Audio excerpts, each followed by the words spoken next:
అప్పారావు గారు, జనసేన అంటే ఒక రాజకీయ పార్టీ.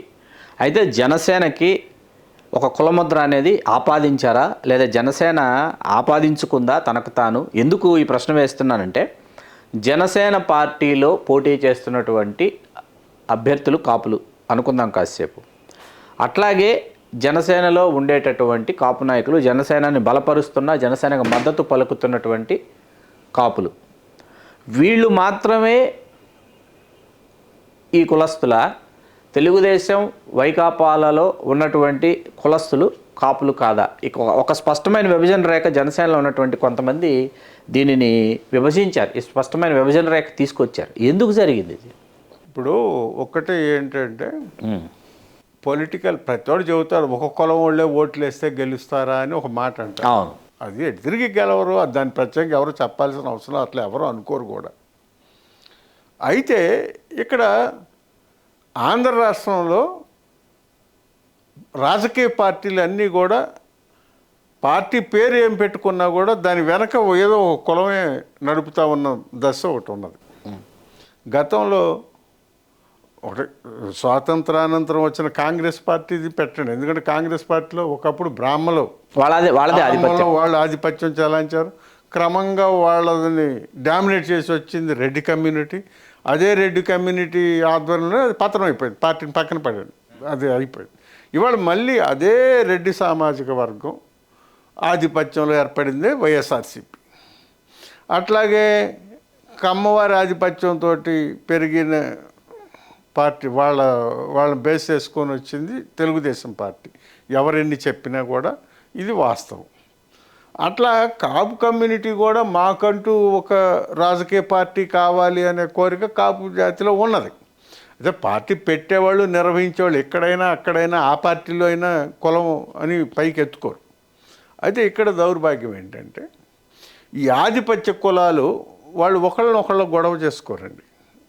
అటు కమ్మవారు కానీ ఇటు రెడ్లు కానీ వాళ్ళని ఈ కులం దీన్ని ఎత్తి తిట్టుకోరు. ఎందుకంటే వీడికి తిట్టే అర్హత ఒక్కడికి ఉండదు, ఎందుకంటే వాళ్ళు చేసేది ఇద్దరు అదే. కాబట్టి వాళ్ళు ఏం చేస్తారంటే మూడో పార్టీని రాకుండా, ఈ కాపు కమ్యూనిటీ ఒక బలమైన సెక్షన్ అని తెలుసు, కాపులు రాజ్యాధికారం ఒక్కసారి కానీ వస్తే శాశ్వతంగా వాళ్ళ చేతుల్లో ఉండిపోతుంది అనే భయం ఒకటి ఆ వర్గాల్లో ఉంది. ఎందుకంటే అవి మైనారిటీ వర్గాలు అవి రెండు కూడా. అందుకని వాళ్ళు ఎప్పుడు కూడా ఇంత పెద్ద కులం రాజ్యాధికారానికి రావటాన్ని వాళ్ళు కోరుకోరు తిరిగి.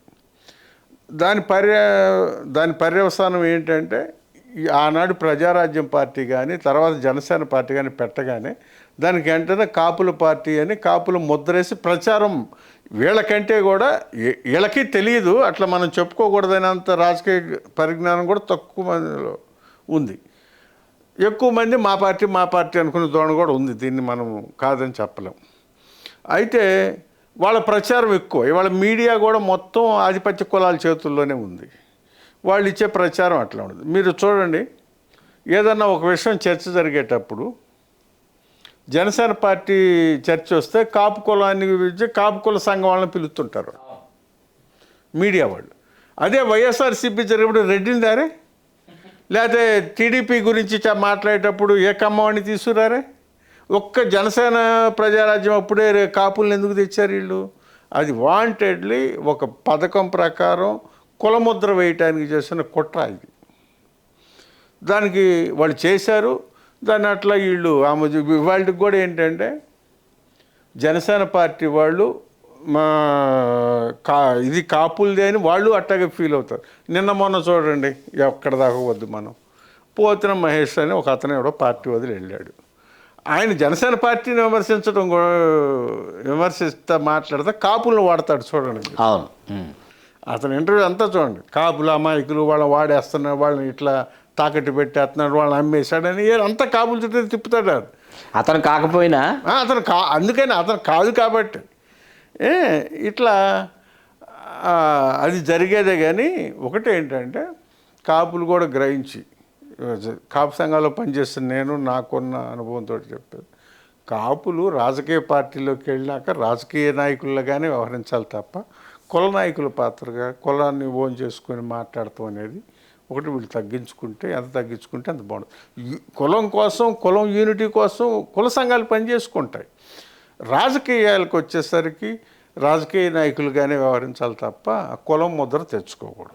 సరే, జయాపజయాల సంగతి కాసేపు పక్కన పెడితే వైకాపా అత్యధికంగా 30 శాసనసభ స్థానాలు, 5 లోక్సభ స్థానాలు కాపులకు కేటాయించింది. వైకాపాతో పోలిస్తే కూటమి అసలు దరిదాపులకు కూడా రాలేదు. 24 స్థానాల దగ్గర ఆగిపోయింది, 2 ఎంపీల దగ్గర ఆగిపోయింది. అసలు భాజపా కూటమిలో భాగస్వామ్యం పంచుకున్నటువంటి భాజపా అసలు ఒక్క స్థానం కూడా కేటాయించాల. దీనిని ఎట్లాగా ఈ కులం యొక్క ప్రగతి, కూటమికి కులం పనిచేసి తీరాలి అనే దానిని మీరు సమర్థిస్తారా, సమర్థించరా? ఒకటి ఏంటంటే రాజ్యాధికారం కావాల్సింది వాళ్ళకి, వాళ్ళు సామాజిక న్యాయం అనే దాని మీద చూడాల్సింది రాజకీయ పార్టీ నేతలు చూసుకోవాలి. ఇవాళ ఎందుకంటే నేను అంటాను, మనకి కాపులు ఎక్కువ మందిలో మనకి ఎక్కువ సీట్లు ఇచ్చి మనకి ఎవడు గౌరవం ఇస్తే వాడి అటే వెళ్ళిపోతాం అనే ధోరణి కాపుల్లో ఉంది. అట్లా కొంతమంది బహిరంగ చేశారు కూడా. కానీ ఎప్పటి నుంచో ఈ మెగా ఫ్యామిలీ కోసము ఈ సినిమాల పిచ్చి ఎక్కువ తగిలించుకోను ఏదన్నా కానీ ఇట్లా పనిచేసుకొచ్చిన కాపు కులం ఏమైందంటే, ఇక్కడ పవన్ కళ్యాణ్ ఒక రాజకీయ పార్టీ ఉండటం వలన చాలామంది కాపులు దాన్ని ఓన్ చేసుకున్న పరిస్థితి కూడా ఉంది. ఇవాళ వాళ్ళు ఎక్కడి దాకా వెళ్ళారంటే కులం నష్టపోతే పానివ్వండి అనే దశలకు కూడా వెళ్ళిపోయారు ఒక రకంగా. రెండోది విచిత్రంగా ఏంటంటే, ఈ కాపుల్లో ఈ పవన్ కళ్యాణ్ తోటి పనిచేసే కాపులకు ఒక్కసారి మనం ఇంతకాలం ఒక 30 ఏళ్ల పాటు మనం ఎవరి మీద అయితే అత్యానంతరం నుంచి మనం ఎవరి మీద అయితే శత్రువులుగా భావించి మనం స్ట్రగుల్ చేసామో ఒక్కసారిగా వాళ్ళని కొత్త అర్థంలో చూసే పరిస్థితి ఒకటి తెచ్చిపెట్టుకున్నారు నెత్తిన. వాళ్ళు ప్రజాస్వామ్యవాదులు అయిపోయారు. రంగా హత్య వాళ్ళు చేయలేదు.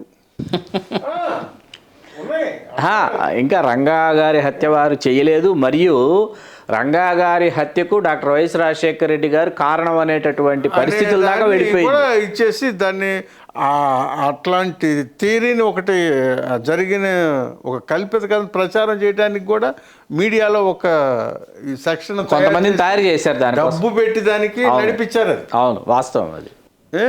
సరే, వాస్తవాలు ఏంటనేది వాళ్ళకి తెలుసు, వీళ్ళకి తెలుసు, అందరికీ తెలుసు. ఇవాళ రాజకీయాలు కొద్దిగా ఇవాళ ఉన్న జనరేషన్ని కొద్దిగా ఆ మాయలో పడేయచ్చేమో, కానీ వాళ్ళు కూడా వాస్తవాలు గ్రహించడానికి పెద్ద కాలం పడదు. దీనికి ఏంటంటే, నేను మొన్న గత ఇంటర్వ్యూలో చెప్పింది మళ్ళీ ఇప్పుడు చెబుతున్నాను. వంగవీటి రంగా ఫ్యామిలీ, రంగా బ్రదర్స్ హత్యల దగ్గర నుంచి కాపు కులంతో, కమ్మ కులంతో కాపులకు వైరం మొదలైంది. మెగా ఫ్యామిలీతోటి అది పెరుగుతూ వచ్చింది తప్ప కమ్మ వాళ్ళకి కాపులకి ఏ విధమైన గొడవలు లేవు. ఈ రెండు ఇష్యూలే ప్రధానమైనటువంటి కాపులు నెత్తికి తీసుకోవటం వల్లే ఈ వైరం పెరిగింది. విచిత్రంగా ఇవాళ 2 ఫ్యామిలీలు టీడీపీకి దగ్గరైపోయినా లేదా ఆ కమ్మారికి దగ్గరైపోయినా కాపులు ఒక్కసారిగా కాపులకు ఉండే సహజ సిద్ధమైన పౌరుషం అనండి కారణాలు అయితే వీళ్ళు అది అడ్జస్ట్ అవ్వలేక స్ట్రగుల్ పడుతున్న దశ ఉంది. ఆ ఫలితమే రేపు ఎలక్షన్లో కూడా రిఫ్లెక్ట్ అవుతుందని నేను అనుకుంటున్నాను. ఎందుకంటే రిజల్ట్స్ వస్తే కానీ తెలియదు. ఇది సైలెంట్ ఓటింగ్ అనేది ఒకటి జరిగింది.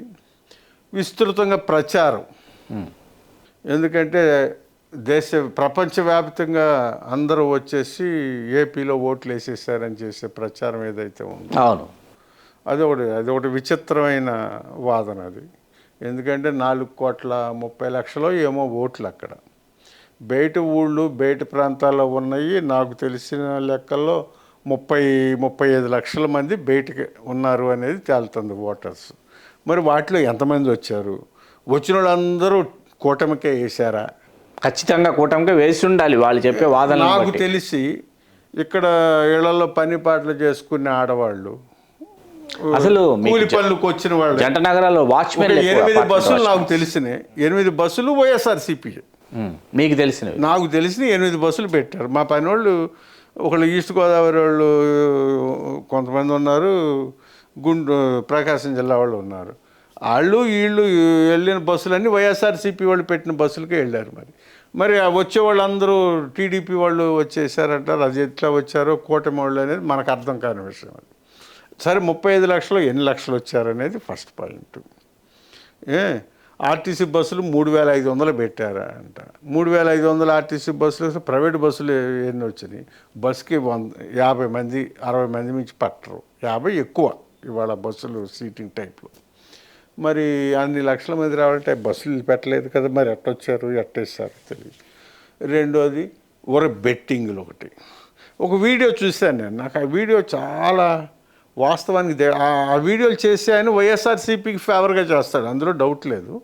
ఆయన ఒక వీడియో చేశాడు, ఇది ప్రశాంత్ కిషోర్ ఇచ్చిన ప్రచార టాస్క్ అండి, ఇది కూటమి గెలుస్తుంది అని చెప్తారు. వైఎస్ఆర్సీపీ వాళ్ళకి ఎవరికైనా ఫోన్ చేసి తెలిసిన వాళ్ళకి, ఎట్టా గెలుస్తుందండి, కాదు వైసీపీ గెలుస్తుందంటే, లేదు కూటమి గెలుస్తుంది, పందెం కాస్తావా అంటాడట.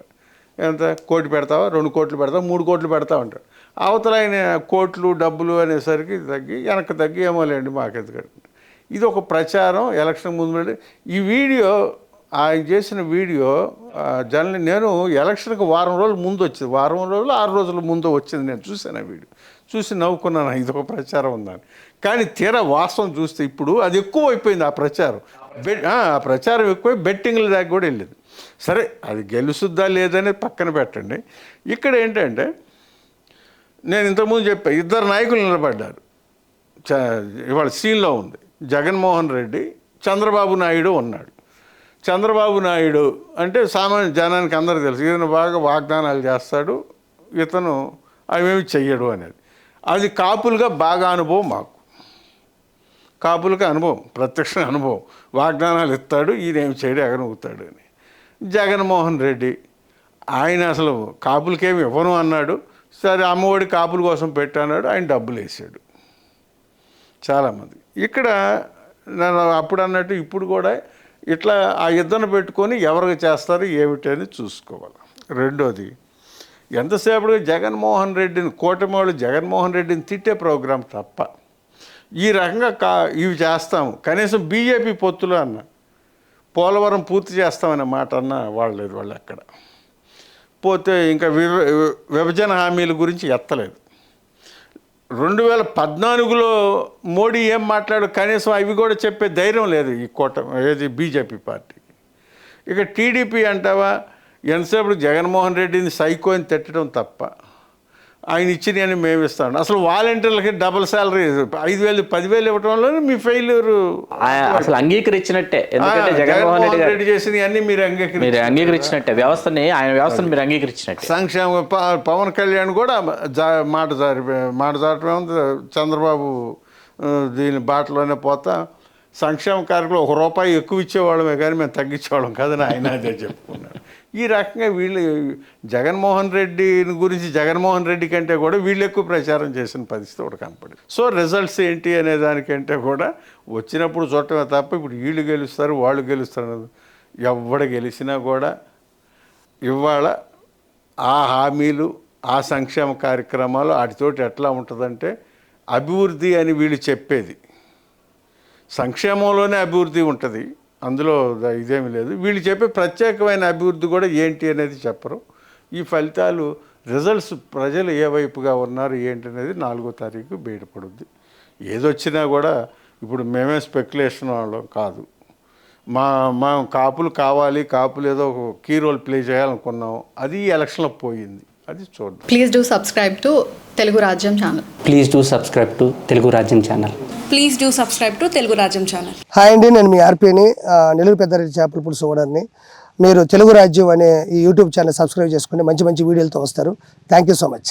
Hi people, I'm Sonakshi Verma and you please watch Telugu Rajyam and please subscribe to the channel.